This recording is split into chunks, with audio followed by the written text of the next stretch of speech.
essa mulher? E assim que começamos a anunciar, eu ouvi muitas pessoas, né? Muitas pessoas me passaram mensagens perguntando: quem é essa mulher? Existe sim na Bíblia? Eu nunca vi. Eu preciso ler a Bíblia de novo. E aí eu fiquei muito contente quando uma pessoa falou assim: poxa vida, essa mulher foi assim, assim, né? Eu disse: isso mesmo. Então, vamos estar resgatando essas histórias, essas personagens que muitas das vezes são esquecidas por nós, não literalmente esquecidas, mas por a sua história não estar muito em evidência, acabamos deixando para trás. Mas nós não podemos ignorar que elas nos trazem um conhecimento profundo, né? Então, nós podemos aprender, sim, tudo que está na Bíblia, nós aprendemos e precisamos aprender. Olha só, está conosco a irmã Ana Maria. Seja bem-vinda, irmã Ana Maria. Ana Maria já esteve aqui conosco no Papo Nosso, né, sobre o tema Aprendendo a Obedecer. Seja bem-vinda, irmã Ana. Deus continue abençoando a sua vida. E olha, quem está conosco também, a irmã Marileide, mas a gente não chama ela de Marileide, né? Só está no Face aí, mas na verdade o nome dela é Leide, Leide Medeiros. Deus abençoe, Leide. Olha, a Fernanda Manso também, aí, ó, tá vendo? Deus abençoe a vocês, a todos que estão aí, a Diana. Se a Milka não chegou é porque ela está atrasada, ela tem um grande problema com horários, mas eu tenho certeza que logo, logo ela vai estar por aí. Enfim, sejam todos bem-vindos. E ao longo do nosso bate-papo, a gente vai apresentando mais e mais que estão entrando aí conosco. Então, como eu falei, o nome dessa mulher de hoje, olha aí, ó, Diana, tá vendo? É a Abi. Você já ouviu falar dessa mulher? Eu acredito que não, né? Porque surgiu uma expectativa sobre ela. Mas será que realmente ela está na Bíblia? Sim, encontra-se na Bíblia, no Velho Testamento. Ela é uma mulher, como, né, já dei uma pista aí. O seu nome é mencionado 3 vezes apenas em Segunda Crônicas e Segunda Reis, tá? Então, ela é mencionada 3 vezes apenas nestes textos, mas são textos bem isolados, onde o escritor não vai dar foco nela, mas a alguém ligado a essa mulher. Então, a gente sabe que não tem uma história dela registrada na Bíblia, mas nós podemos entender um pouquinho sobre ela pela época em que viveu, pelo seu pai, então sinal que ela tinha alguém importante, e pelo seu marido, e, é claro, pelo seu filho. Então, juntando estas peças desse quebra-cabeça, a gente consegue entender um pouquinho sobre esta mulher. Então, de cara, nós vamos ver que ela não será uma mulher transformada. Ela não foi transformada com o tempo.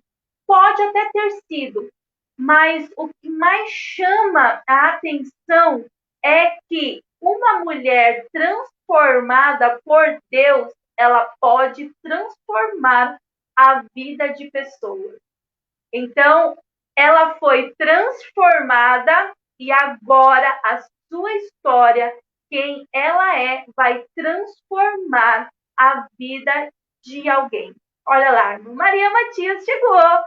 Paz do Senhor, irmã Maria, minha mãezona na fé. Deus abençoe a sua vida, tá bom? Então, nós vamos começar a ter alguns registros, fazer menção no que diz, o que está ligado a ela na Bíblia. Então, o primeiro texto que nós vamos ler está em 2 Crônicas, no capítulo 28 e no verso 1. Então, este versículo vai não dizer de cara quem era ela, mas sim quem era o seu marido. Então, vai dizer 2 Crônicas, capítulo 28, verso 1.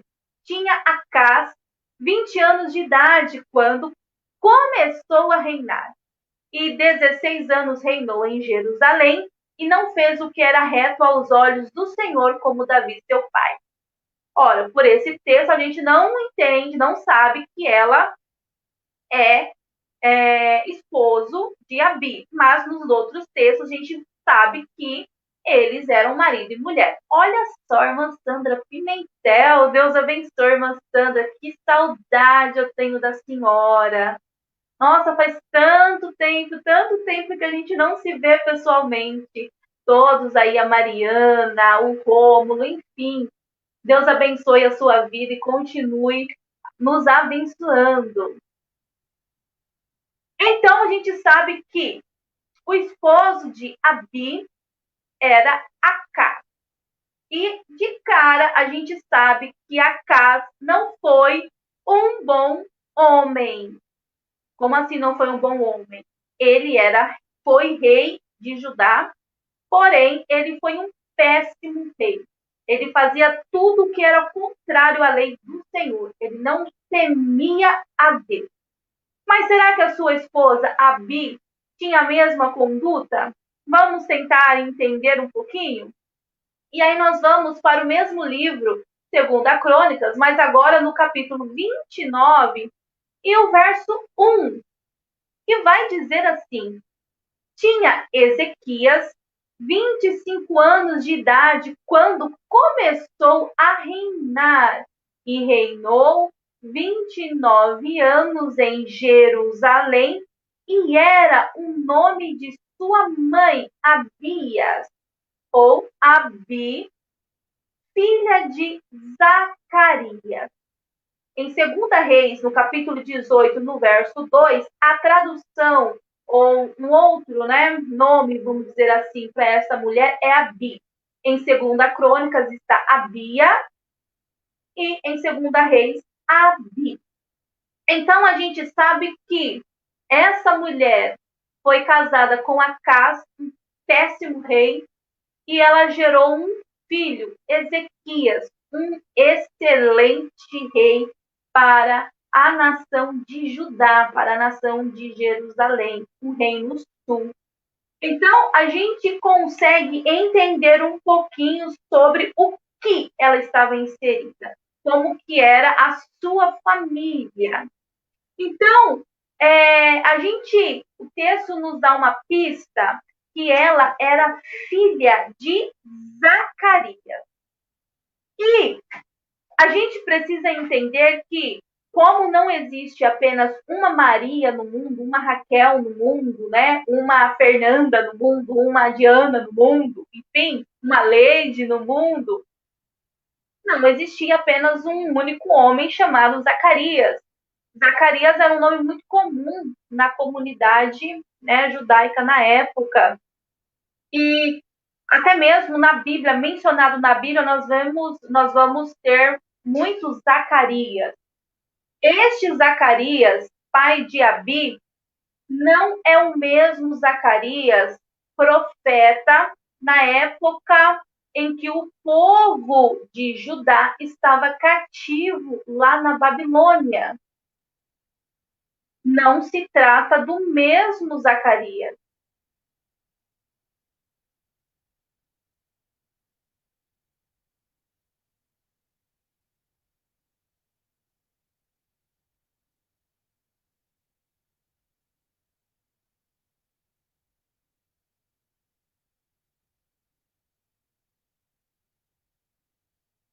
E a minha conexão caiu.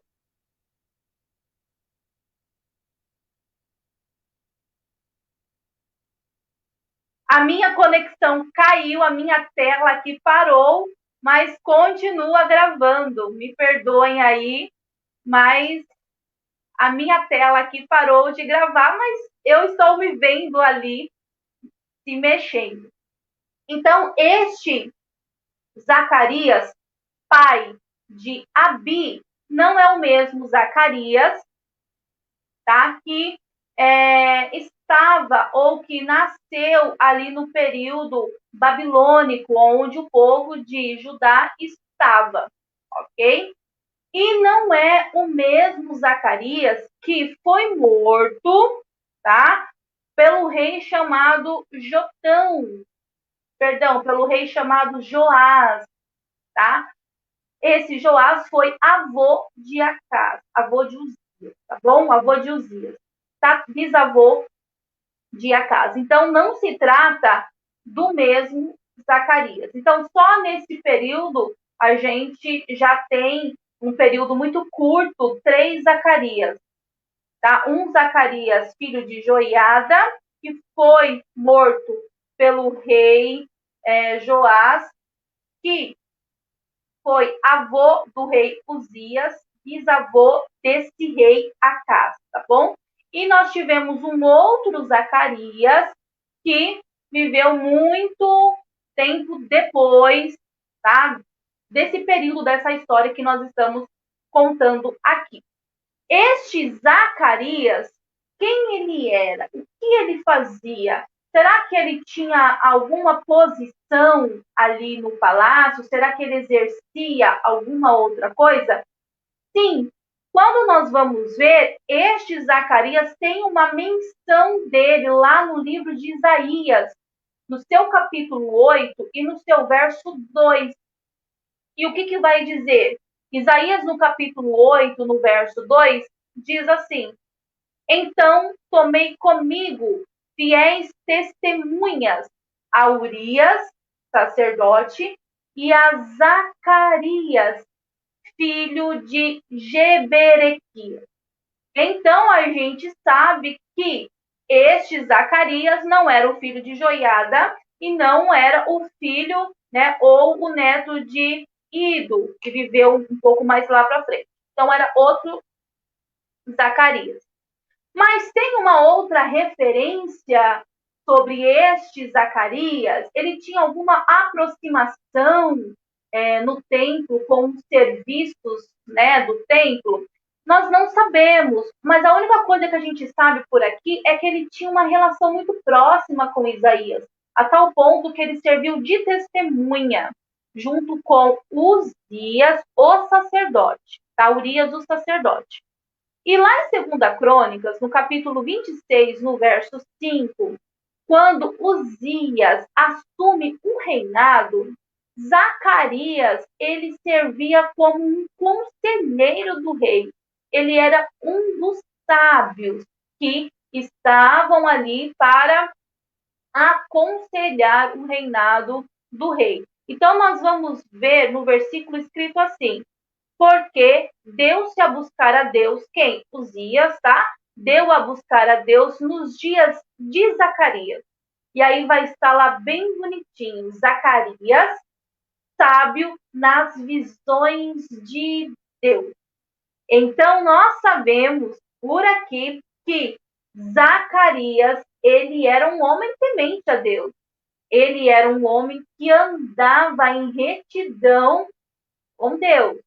Porque se ele não tivesse essa característica de ser fiel a Deus, de fidelidade a Deus, Deus não daria visões a ele. Deus não permitiria que ele estivesse ali perante ao rei para o instruir. Então, Zacarias, ele tinha visões de Deus e sobre essas visões ele instruía o rei. Então, era um homem influente, era um homem que tinha uma boa referência, era um homem que andava com pessoas de referência. Quem eram essas pessoas? Isaías.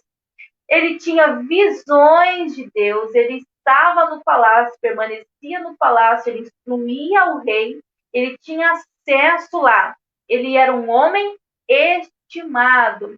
E aí é por isso que a gente consegue entender que a sua filha, pouco mais para frente, vai ter um envolvimento, vai chegar a se casar com o rei Acás. Mas a Bíblia, ela é bem clara em dizer que o homem que ela tinha como marido não temia ao Senhor. Acás não temia ao Senhor. Acás não era reto aos olhos do Senhor. E aí nos surge uma pergunta: como que uma mulher instruída na lei do Senhor se coloca nessas condições? Como uma mulher que foi instruída por um homem temente ao Senhor, cujo pai era amigo, não vou usar esse termo trabalhava, mas estava lado a lado com Isaías. Então, essa mulher foi uma mulher que conhecia a lei do Senhor. Ela temia ao Senhor.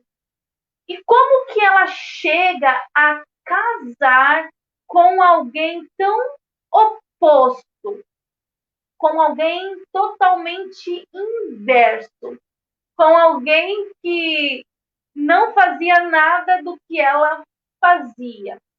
A Bíblia não nos vai dar a Bíblia não vai nos esclarecer se ela foi forçada ou, né, foi por alguma obrigação, mas a gente consegue ter um entendimento que antes de Acás se tornar rei de Judá, foi concretizado esse matrimônio. Então, antes de se revelar quem era realmente, quem Acás era realmente, a índole deste homem, foi que aconteceu este casamento. Porque o pai de Acás, ele era temente ao Senhor.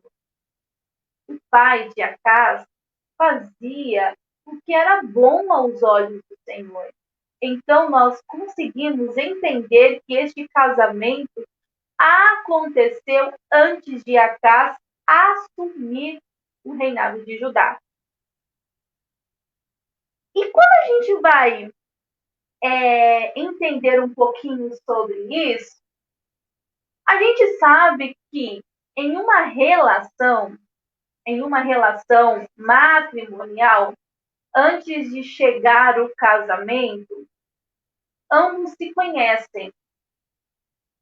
É claro que tempos antigos, né, principalmente nessa época, não, as relações não eram assim tão abertas, não se tinha esse tempo tão grande de se conhecer um ao outro.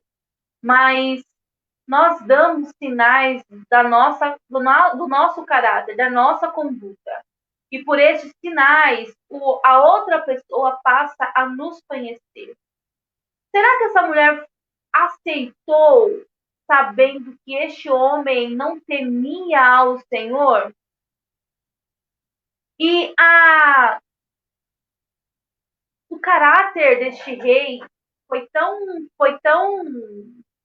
perverso, vamos dizer assim, que na sua morte, como de costume, todos os reis eram sepultados no mesmo lugar.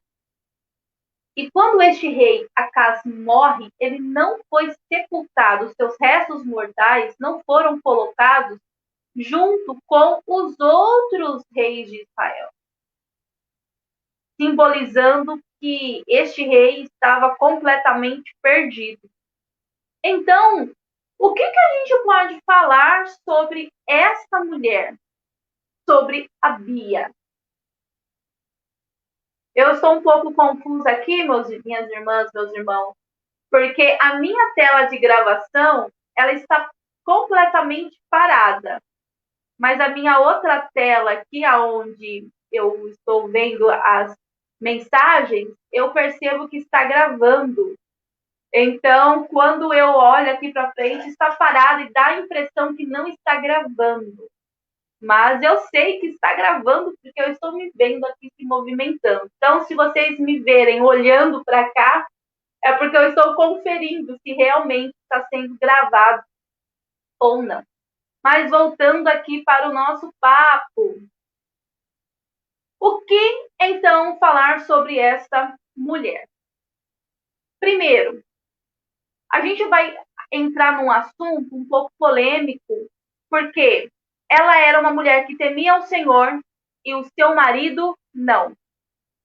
Ela era uma mulher crente e o seu marido não. Ou seja, nós vamos entrar num ponto onde fala sobre o jugo desigual. É um assunto, né, polêmico, por quê?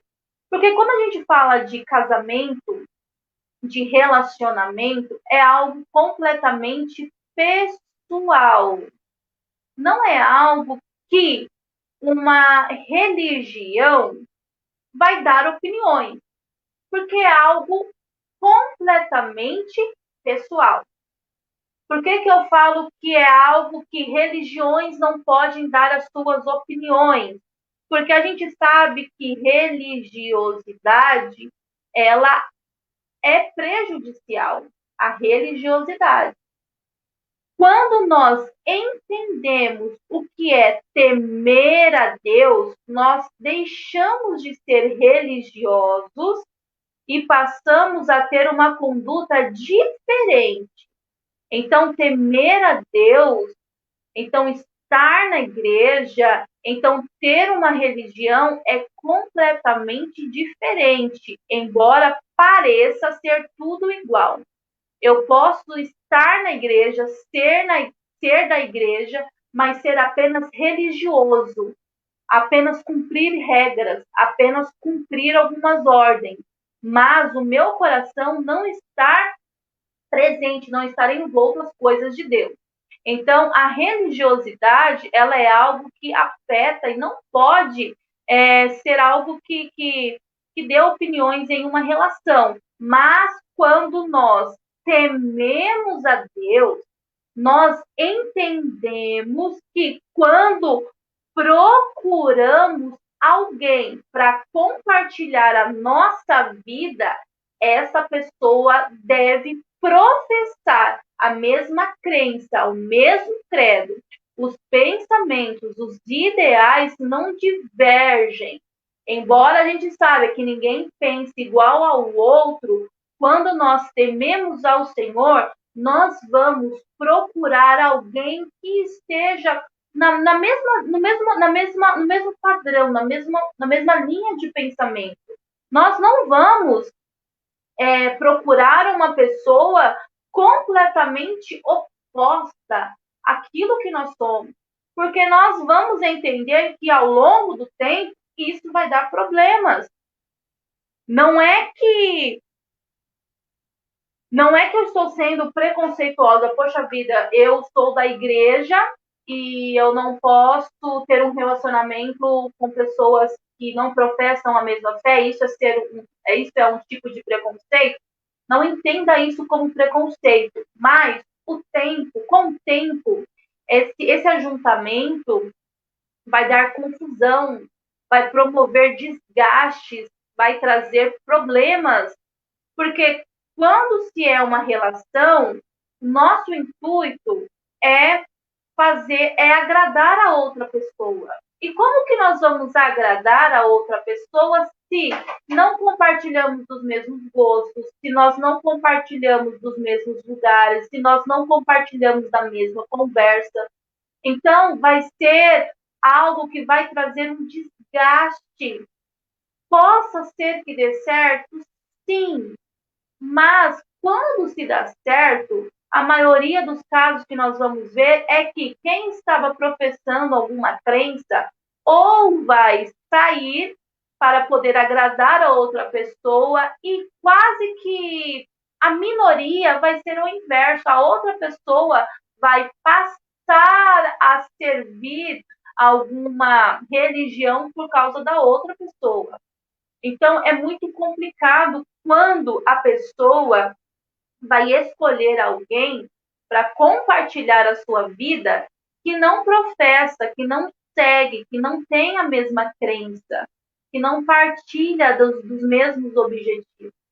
Então, de cara, a gente vai ver que este relacionamento de Acaz e Abi foi algo que já começou meio que estranho, porque ela temia o Senhor.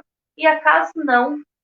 Possa ser que antes, né, antes dele assumir o reinado, ele até dava pinta de bom moço, né, de que temia. Mas quando uma pessoa ela não é verdadeira, ela dá sinais de que o tempo vai revelar a sua verdadeira identidade. E é isso o que aconteceu. Então, agora, né, se o relacionamento começou e os dois não professavam a mesma fé, não tinham uma mesma crença. Então, os dois começaram, têm um relacionamento e ninguém é da igreja. Mas, com o longo do tempo, um ou outro acabou se convertendo. E aí, como vai ser? E aí, como vai ser?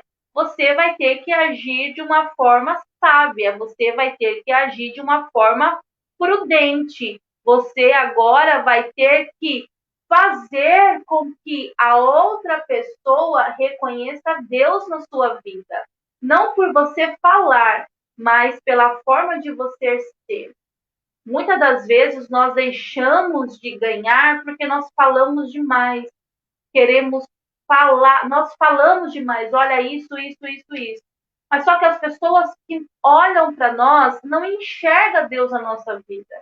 Não adianta a gente falar algo e as nossas mãos, o nosso corpo, as nossas atitudes serem outras.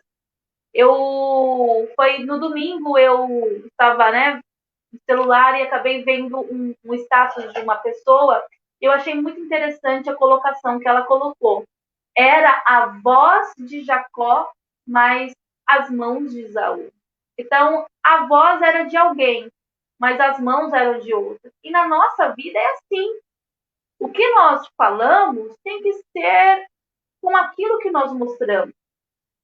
Então, quando num relacionamento há essa diferença, né, entre um servir a Deus e o outro não, tem que haver a prudência, tem que haver a sabedoria. Aquilo que eu falar deve ser aquilo que eu mostrar. Eu não posso falar algo e a minha conduta ser completamente outra. Muitas pessoas querem ganhar falando, debatendo e até mesmo, né, se alterando. Mas quando nós deixamos Cristo aparecer através das nossas vidas, a nossa conduta é outra. E aí a pessoa vai nos observar e vai querer ser como nós. Vai querer entender o porquê que nós somos tão diferentes. E aí vai chegar a compreensão que nós somos diferentes, não é porque aquilo que nós falamos, porque o nosso caráter é diferente. Quando a gente vai lá para a primeira Reis, né, segunda Reis, logo no comecinho, nós vamos ver a conduta de Eliseu. Aquela mulher, ela conhecia o profeta, porque Eliseu era um profeta conhecido na época. Mas ela não vai dizer, olha lá o profeta Eliseu. Ela vai referir-se a ele como um santo homem de Deus. Por quê? Não importa o nome, não importa as pessoas conhecerem quem é você, qual é o seu nome. As pessoas precisam saber quem de fato é você, o seu caráter. Então ela estava falando ali, olha, não está vindo ali Eliseu. Ela sabia quem ele era, sabia que era um profeta, mas só que a vida dele, a conduta dele, revelou quem ele era. E ela passou a conhecer não pelo nome, mas passou a conhecer pelo caráter de Deus expresso em sua vida. E aí, pelo nosso nome, muitas pessoas podem nos conhecer, mas é pelas nossas ações que nós precisamos deixar Deus ser revelado. É necessário que as pessoas nos conheçam pelo aquilo que nós somos e não por aquilo que nós dizemos ser. Então, essa mulher, voltando aqui para Abia, ou Abi, essa mulher, ela conviveu com um homem completamente idólatra. Um homem completamente que desprezou os ensinamentos, desprezou o relacionamento que o seu pai teve, que o seu avô teve com Deus. Desprezou, foi um homem louco, um homem desprezível. Um homem que levantou outros altares a outros deuses, queimou incenso. Um homem que fazia sacrifícios humanos. Um homem que sacrificava a Moloque. Um homem que sacrificou os próprios filhos. Aonde está isso? Lá em 2 Crônicas, no capítulo 28, no verso 3, vai dizer que ele queimou os seus filhos no fogo. Acaso foi um rei idólatra ao extremo. E aí, a gente, né, hoje em dia a gente vê alguns relacionamentos de mulheres cristãs, homens, né, os seus maridos que não professam a mesma fé, e até mesmo ao inverso, né, homens que estão na igreja e as mulheres que não professam a mesma fé. E como se portar perante isso? Como que vai dar certo? Tendo sabedoria, tendo prudência. Como uma mulher ou um homem se sujeita a estar ao lado de alguém que se comporta dessa maneira? Tendo sabedoria, tendo prudência. São duas palavrinhas completamente diferentes, mas que andam lado ao lado. Quem é sábio age prudentemente, e quem é prudente age sabiamente. Então, na verdade, o que é prudência? A prudência é é uma das virtudes da sabedoria. A prudência vai fazer com que o homem haja com cautela, evitando perigo. Já a sabedoria vai capacitar, é a capacidade de julgar corretamente e discernir as coisas. E aí a gente vai voltar um pouquinho para uma das aulas antigas sobre a mulher nota 10, que a mulher descrita lá no capítulo 31 de Provérbios, né, como a mulher virtuosa, ela só pode ser considerada virtuosa porque existia um algo antes, porque ela temia ao Senhor. Então não tem como nós termos essas virtudes desta mulher sábia, dessa mulher virtuosa, sem antes temer ao Senhor. Porque o temor do Senhor é o princípio de todas as coisas. Então, quando realmente nós tememos ao Senhor, nós vamos agir com prudência em todas as áreas da nossa vida. Não é porque temos medo do que Deus possa fazer. Poxa vida, eu preciso temer ao Senhor, porque se eu não andar no caminho dele, eu vou para o inferno. Eu não tenho que ter medo de Deus. Eu não tenho que ter medo sobre o juízo de Deus sobre a minha vida. Mas quando eu conheço Deus e o meu grau de relacionamento, o meu grau de intimidade é tão profundo, eu passo e eu não quero fazer nada que vai desagradar. Eu o respeito por quem ele é. E logo eu não tenho medo das consequências. Eu tenho temor, eu tenho respeito. Eu quero estar, eu quero fazer. Eu o amo de verdade. Então, a Bi, ela temia ao Senhor, ela temia a Deus, e por isso ela agia prudentemente. Por que ela agia prudentemente? Porque nós acabamos de ler um texto onde Acaz, ele queimou seus filhos no fogo. Ele fez sacrifícios com seus filhos. Mas nós não vamos ver que o rei Ezequias, ou que Ezequias foi sacrificado. Nós não vamos ver isso. Ela teve um filho, pela sua sabedoria e pela sua prudência, ela fez com que Ezequias não fosse consagrado a outros deuses.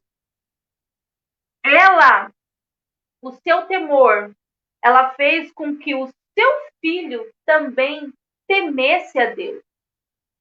O seu filho não seguiu os conselhos, o caminho de seu pai, mas seguiu os caminhos de Davi, que foram ensinados por quem? Pelo seu pai? Não, mas pela sua mãe. Quem foi o rei Ezequias?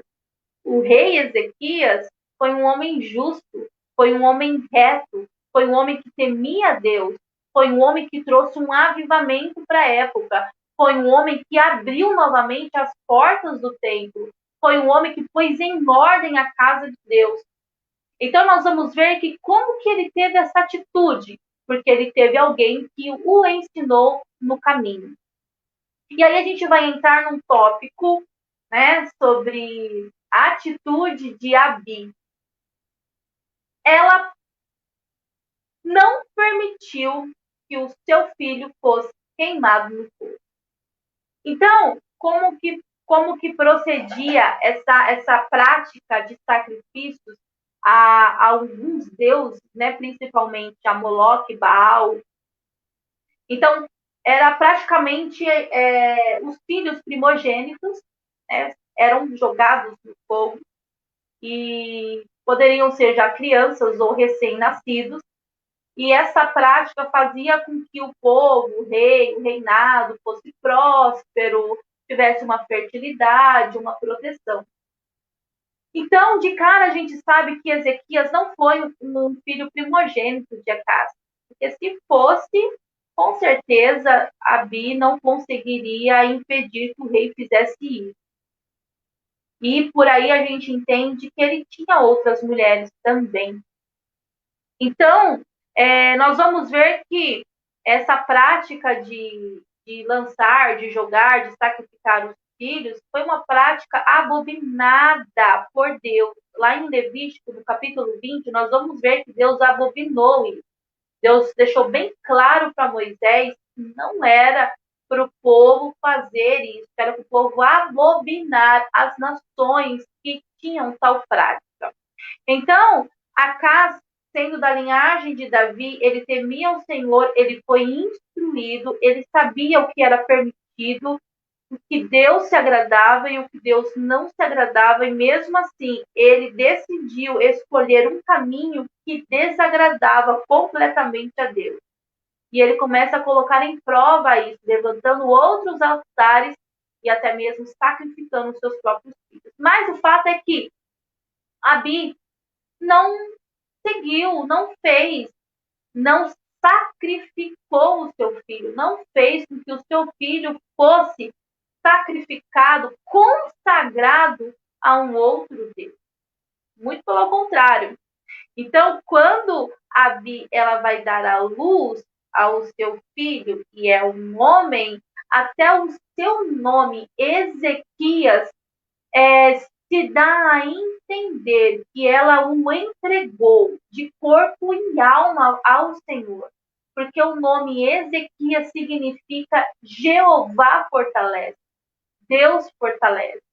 Ela sabia que instruir o seu filho, orientar o seu filho naquelas condições, tendo um pai louco como ele tinha, seria difícil, muito difícil.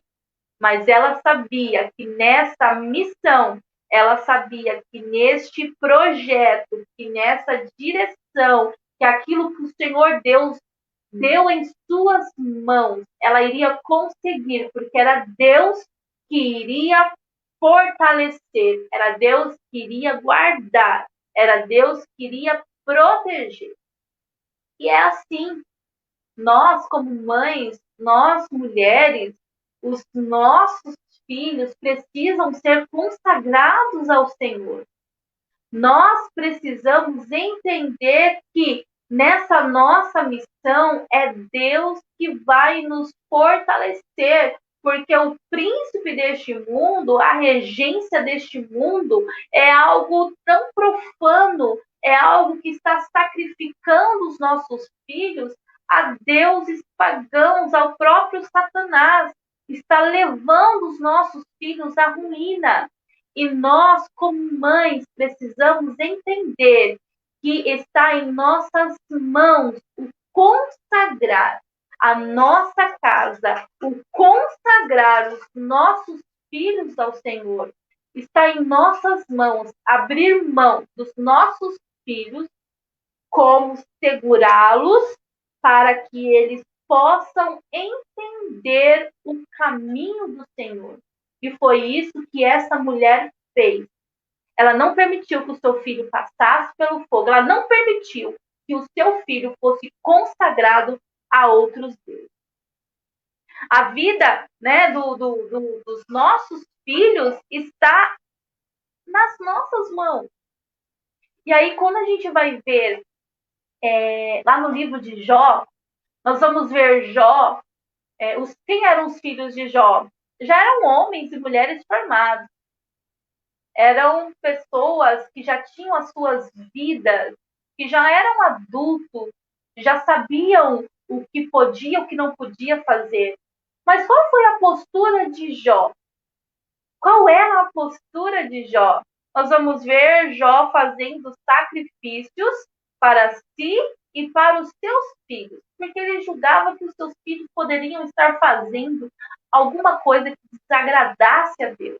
E por isso ele estava oferecendo ao Senhor sacrifícios por aquilo que os seus filhos poderiam fazer que não estivesse agradando a Deus. Era obrigação de Jó? Não, não era, porque os seus filhos não mais dependiam dele. Seus filhos já tinham uma vida a seguir. Mas mesmo assim, Jó não abriu mão. Mesmo assim, Jó intercedia. Nós podemos traduzir este sacrificar por interceder.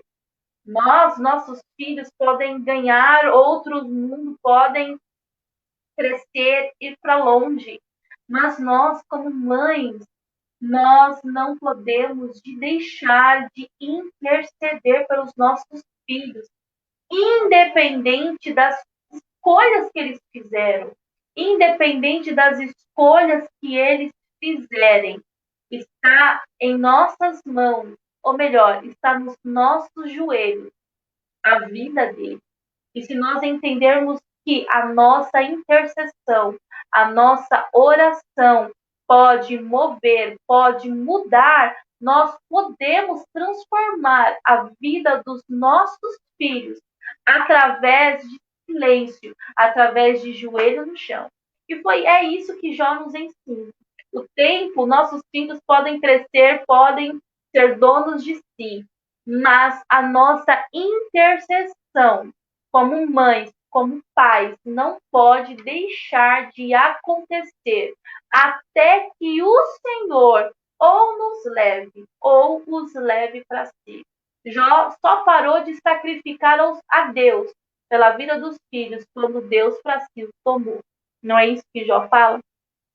Então, não importa a postura, a decisão que eles tomarem na vida, está em nossas mãos o futuro dele. É a nossa obrigação, como pais, como mães, interceder pela vida dos nossos filhos.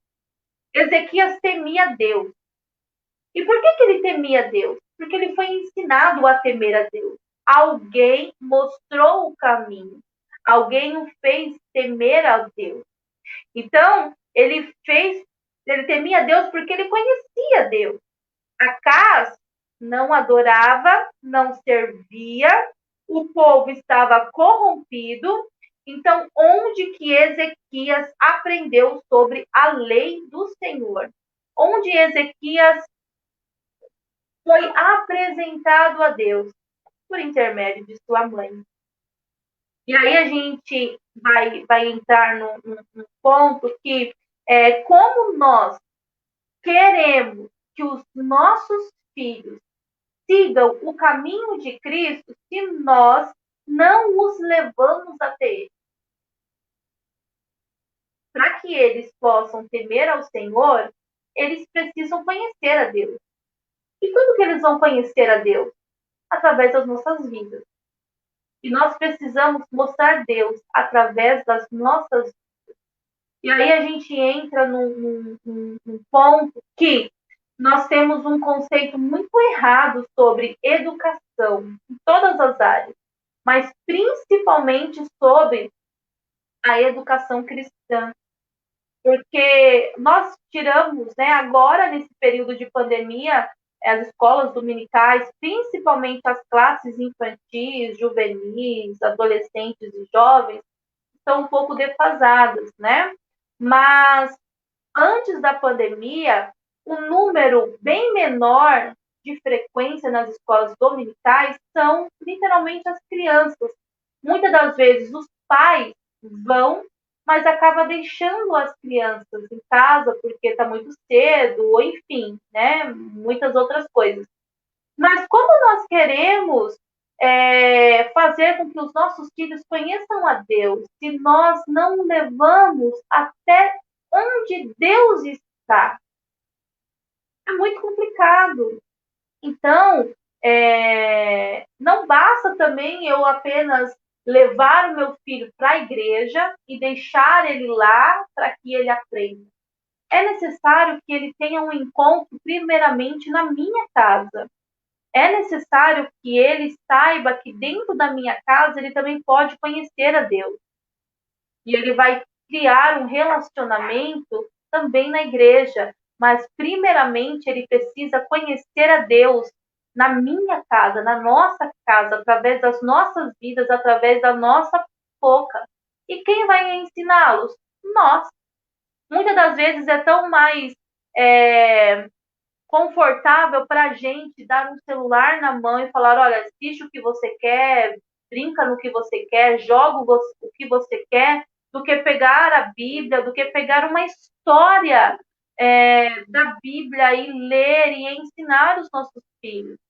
É mais fácil deixar essa obrigação para A e para B do que a gente pegar essa obrigação não, esse nosso dever e colocar e fazer, porque está em nossas mãos isso. Nós precisamos ensinar no caminho.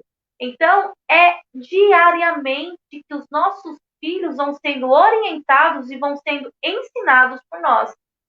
E nós não devemos deixar para que outras pessoas façam isso, porque essa é a nossa obrigação. Não adianta levar os nossos filhos ou alguém até o lugar onde Deus está. Mas é necessário a gente levar alguém até onde Jesus, até onde Deus, até aos pés de Jesus. Não é isso? Aqueles 4 homens que levaram aquele paralítico, eles poderiam ter levado aquele paralítico e deixado ali perto da casa. Mas não, a intenção deles foi levar até onde Jesus estava, não até onde o lugar onde Jesus estava. Então essa é a nossa obrigação, levar os nossos filhos até Jesus, não largar eles aonde supostamente Deus possa estar. Moisés, ele vai ter uma educação somente lá no palácio? Não. A Bíblia é bem clara em dizer que quando Joquebede começa a amamentar, a criar Moisés, ali ele vai ter alguma instrução. Ali, Joquebede tinha em suas mãos o desafio de ensinar a Moisés, embora ele fosse muito pequeno, mas é nessa fase de aprendizagem que o caráter é moldado. Joquebede, tenho certeza que ensinou sobre as origens, ensinou sobre o Deus de Abraão, sobre o Deus de Isaac, sobre o Deus de Jacó a Moisés. E quando a gente vai ver lá na frente, Moisés vai ter aqui quase uma crise de identidade, ele vai ver um egípcio assolando um hebreu e ele vai tomar partido do hebreu porque ele sabia que ele pertencia àquele povo. E como que ele sabia que pertencia àquele povo? Porque alguém um dia contou a sua origem, porque ele foi instruído.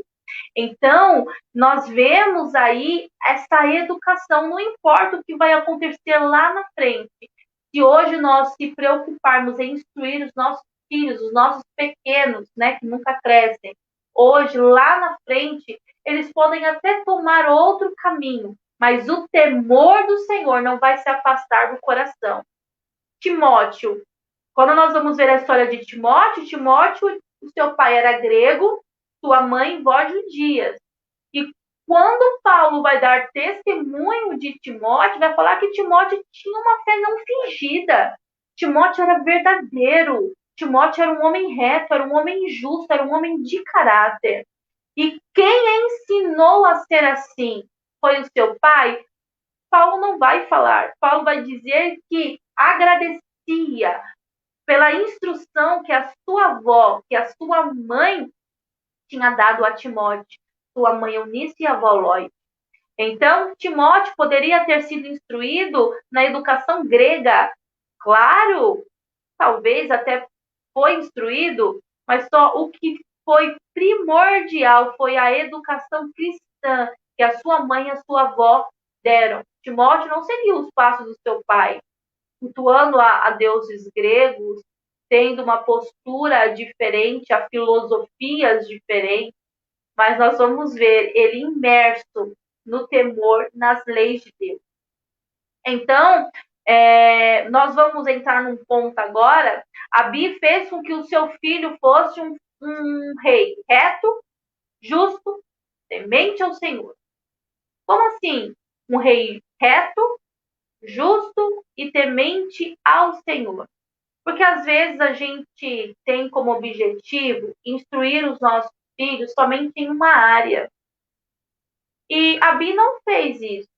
Porque nós vamos ver que Ezequias teve todas essas características, teve todas as qualidades. Ele não só temia ao Senhor, mas ele era um homem reto, ele era um homem justo, era um homem que estava a favor do povo, era um homem que não aceitava iniquidades, um homem que andava em retidão a Deus. Um homem que anda em retidão a Deus, ele anda em retidão perante aos homens. Então, nós precisamos sim ensinar os nossos filhos a temer a Deus. E o que é ensinar os nossos filhos a temer a Deus? Amar a Deus acima de todas as coisas.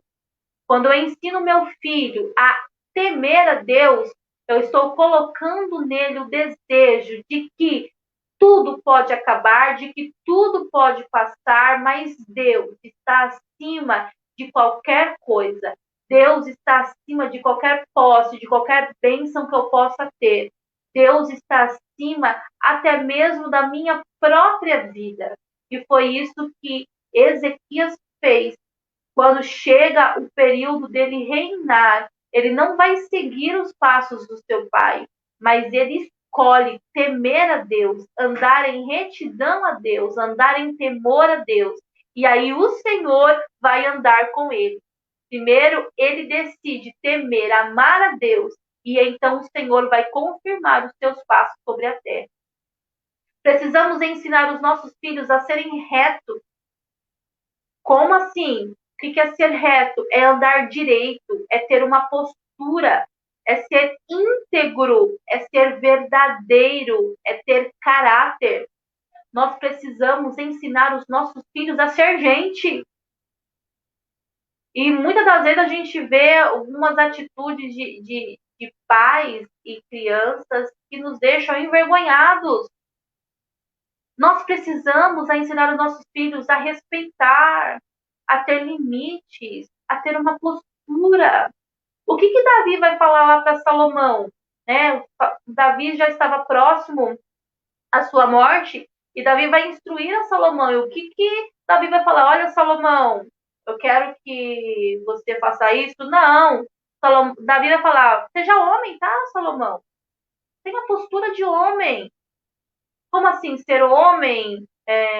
Que sentido? Seja um homem de palavra, tenha um caráter admirável, seja um homem justo, seja um homem íntegro, seja um homem de respeito, seja um homem que tenha uma postura verdadeira, seja um homem que ande verdadeiramente nos caminhos de Deus.